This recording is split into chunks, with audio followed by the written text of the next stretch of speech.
Good morning, students. Today we are discuss subject social science, class 8th, chapter 3, political science. Lesson is why do we need a parliament?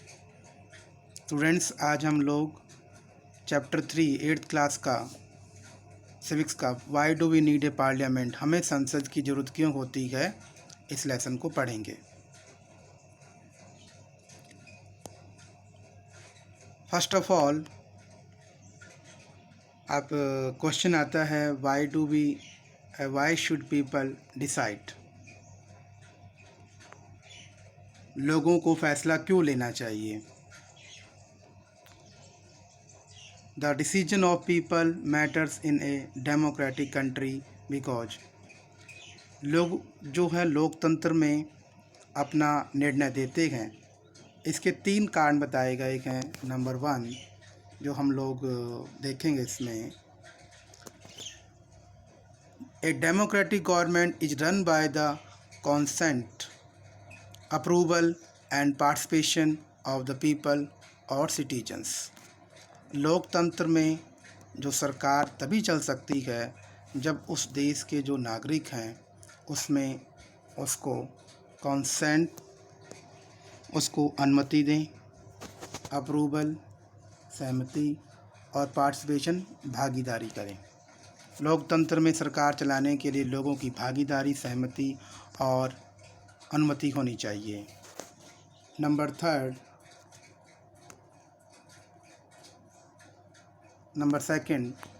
The people in a democracy are the citizens and they are an integral part of any democracy. लोकतंत्र में लोग democracy के बहुत बड़े पूर्ण रूप से अंग होते हैं। कहने का मतलब है कि लोकतंत्र में ही लोग अपनी बात को कह सकते हैं। Number 3, the people elect a few candidate. लोकतंत्र में लोग अपने प्रतिनिधियों को चुनते हैं who represent their collective voice in parliament. ये चुने हुए प्रतिनिधि ही पार्लियामेंट में लोगों की आवाज़ होते हैं। पीपल एंड देयर रिप्रेजेंटेटिव, लोग और उसके प्रतिनिधि। How does the individual give approval to the government. Question आता है कि व्यक्ति सरकार को मंजूरी कैसे देते हैं। तो अभी हमने देखा था कि जब पब्लिक अपने प्रतिनिधि को चुनती है तो वो पार्लियामेंट में जाते हैं। तो उसी के बारे में हम लोग इसके भी 3 पॉइंट्स हैं। Number 1, people who would elect their representative to the parliament. लोगों से उनके प्रतिनिधि चुने जाते हैं और वो संसद में जाते हैं। 1 group from among these elected representative from the government. इनमें से चुना हुआ कोई एक ग्रुप सरकार बनाता है जो लोगों के लिए काम करता है। नंबर 3 है इसमें, the parliament which is made up of all representative together control and guide the government. लोकतंत्र में उनके जो प्रतिनिधि हैं सरकार को कंट्रोल करते हैं, गाइड करते हैं ताकि गवर्नमेंट सही तरीके से काम करती रहे। इसमें वोटिंग करते हैं, गुप्त मतदान होता है, ईवीएम का इस्तेमाल होता है और पब्लिक वोट देती है तो उनके इंक लगाकर निशान लगाया जाता है। नेक्स्ट हम पढ़ रहे हैं the rule of the parliament. लोकतंत्र में हम बात करते हैं कि संसद की क्या भूमिका है। तो इसमें हम लोग 2 पॉइंट पढ़ेंगे। नंबर 1 पॉइंट है इसमें, the Indian parliament is an expressions of the faith that the people of India have an principles of democracy. भारतीय संसद लोकतंत्र के सिद्धांतों में भारतीय जनता की आस्था का प्रतीक है। भारत में लोग पार्लियामेंट पर बहुत विश्वास करते हैं। इस कारण से या आस्था का प्रतीक मानी जाती है। नंबर सेकंड हम बात करें तो the parliament in the Indian system has immense power as it is the representative of the people. Parliament में, भारत में जो पार्लियामेंट सिस्टम है उसमें बहुत सारी पावर्स दी गई हैं। जो लोग चुनकर जाते हैं वो पार्लियामेंट के अंदर मेंबर होते हैं और उनके पास कानून बनाने की सबसे बड़ी पावर होती है। तो सबसे पहले 2 पॉइंट हम इसमें देख रहे हैं। Number 1, elections to the parliament are held in a similar manner as they are for the state legislature. लोकतंत्र में जहाँ पार्लियामेंट सिस्टम है वहाँ पर स्टेट और सेंटर के इलेक्शन बिल्कुल सेम तरीके से ही होते हैं। Second, the Lok Sabha is elected every 5 years. Lok Sabha के जो चुनाव हैं वो 5 साल के लिए होते हैं। 5 साल के लिए उनके रिप्रेजेंटेटिव चुने जाते हैं। नेक्स्ट हम बात करते हैं फंक्शंस ऑफ पार्लियामेंट। पार्लियामेंट के फंक्शंस क्या हैं? Number 1, India has numerous constituencies. Constituencies का मतलब होता है निर्वाचन क्षेत्र। भारत में बहुत सारे निर्वाचन क्षेत्र हैं। Each of these constituency elect 1 person to the parliament. इनमें से हर एक क्षेत्र का एक व्यक्ति चुना हुआ पार्लियामेंट में जाता है। Second, the candidate who contest election. Candidate जो कॉन्स्टिट्यूंसीज का होता है वो अपने इलाके में से प्रतियोगिता यानी कि इलेक्शन को जीतता है, बिलोंग टू डिफरेंट पार्टी, और वो किसी न किसी पार्टी का जरूर होता है। Third, these candidate become member of parliament. जब वो कैंडिडेट चुनकर जीत जाता है तो वो member of parliament, it means MPs कहलाता है। Once election to parliament have take place, और वो पार्लियामेंट में कोई जगह लेता है, the parliament need to perform the following function. Parliament में जो फंक्शंस हैं उनके बारे में हम लोग पढ़ रहे हैं, क्या क्या उसके फंक्शंस हैं जो मिनिस्टर्स काम करते हैं। Parliament need to perform the following functions. लोकतंत्र के अंदर पार्लियामेंट जो सिस्टम है उसमें वो 3 काम करते हैं, यानी कि हमारी जो पार्लियामेंट है वो काम करती है 3 तरीके से। Number 1, to select the national government. तो नंबर 1 काम क्या है पार्लियामेंट का, जो हम लोग चुनकर भेजते हैं। सबसे पहले जो इसका काम है राष्ट्रीय सरकार का चुनाव करना। इलेक्शन हो जाने के बाद पार्लियामेंट के संसद को जो काम करने पड़ते हैं, सबसे पहला है to select the national government, राष्ट्रीय सरकार का चुनाव करना। दूसरा है to control, guide and inform the government, सरकार को नियंत्रित करना, उनको मार्गदर्शन देना और जानकारी देना। ये एक ही दूसरे पॉइंट में 3 चीज़ें बताई गई हैं, और सबसे लास्ट का जो है लॉ मेकिंग। तो इस प्रकार से जो हमारी पार्लियामेंट है ये मेन 3 काम करते हैं। तो नंबर 1 हम लोग इसको रिवाइज करते हुए आगे बढ़ते हैं। Number 1, to select the national government, राष्ट्रीय सरकार का चुनाव करना। Parliament of Indian consist of, हमारी जो पार्लियामेंट है जिसको हम लोग संसद कहते हैं उसमें 3 चीज़ें, या जिसको हम 3 पार्ट हैं उसके जो सम्मिलित हैं। नंबर 1, राज्यसभा, लोकसभा और प्रेसिडेंट, यानी पार्लियामेंट इन तीनों से मिलकर बनती है। After the Lok Sabha election a list is prepared showing how many MPs belong to each political parties. Lok Sabha election के बाद एक लिस्ट तैयार की जाती है एमपीज की, जो डिफरेंट पॉलिटिकल पार्टीज के होते हैं।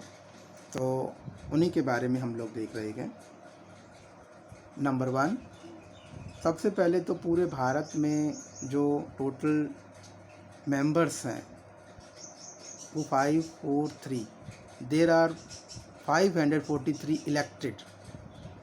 543 मेंबर पूरे भारत में चुने जाते हैं, प्लस 2 एंग्लो इंडियन नॉमिनेटेड, और उनमें 2 मेंबर राष्ट्रपति द्वारा नॉमिनेट किए जाते हैं। तो इस प्रकार से 545 मेंबर्स लोकसभा में होते हैं। Second, for a political party to form the government they must have majority of half the number of 272 members elected MPs. A majority party should have list of or more.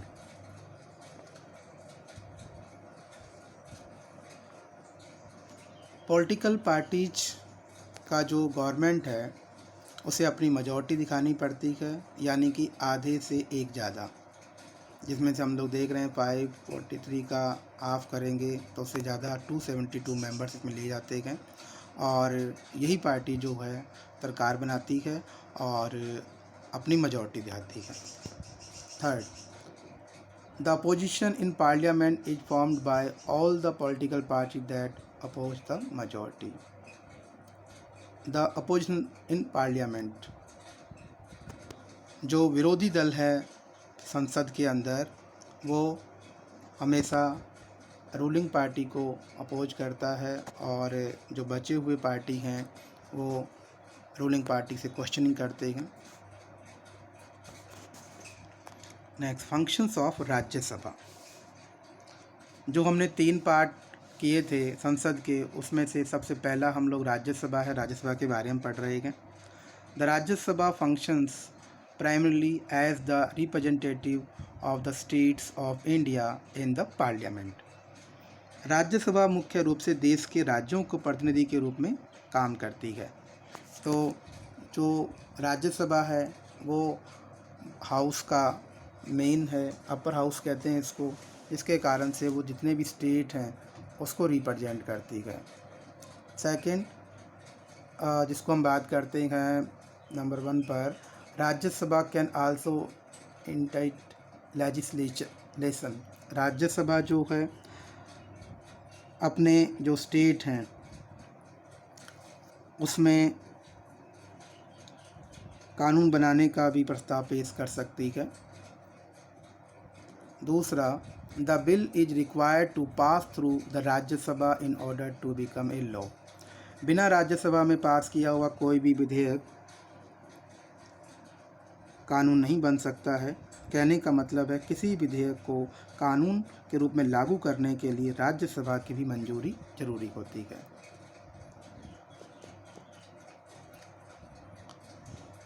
Third point इसमें देख रहे हैं, the Rajya Sabha are elected by the elected member of the legislative assembly of various state.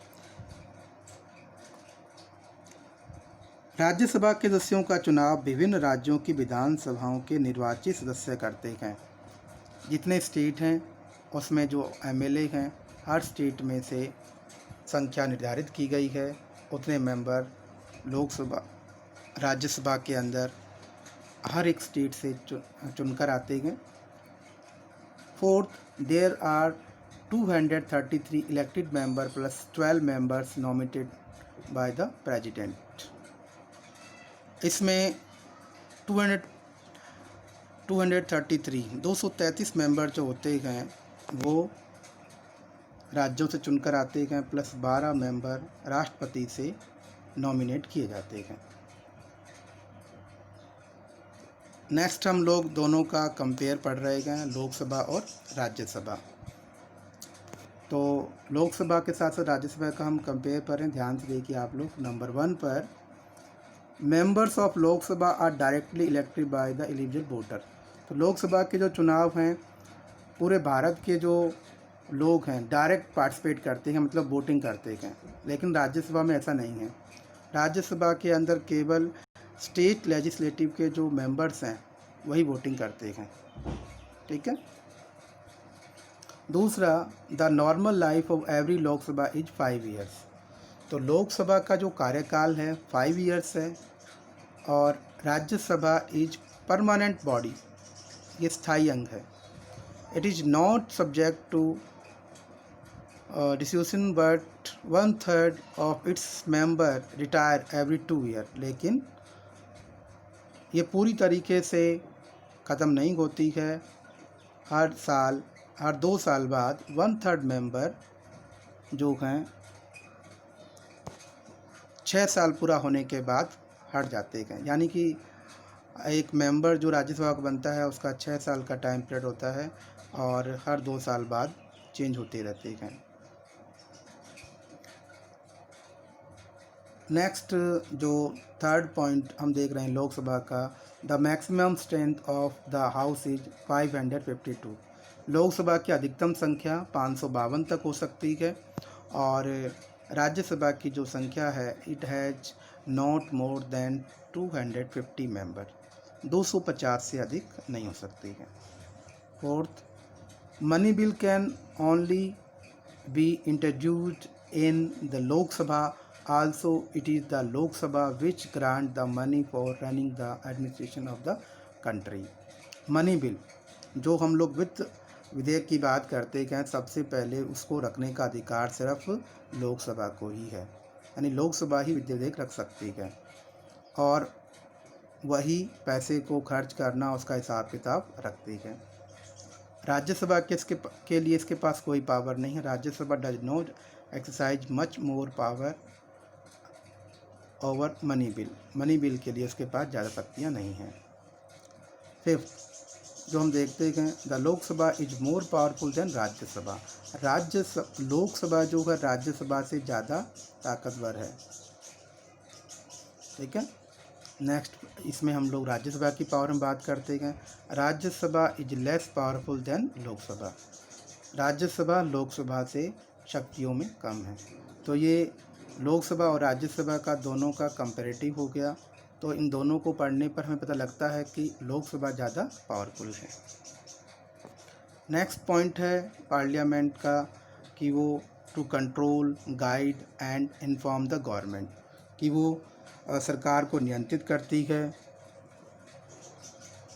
Guide करती है और inform जानकारी देती है। तो इसमें नंबर 1 पॉइंट है, the parliament began with the question hour. The question hour is an important mechanism through which MPs can elicit information about the working of the government.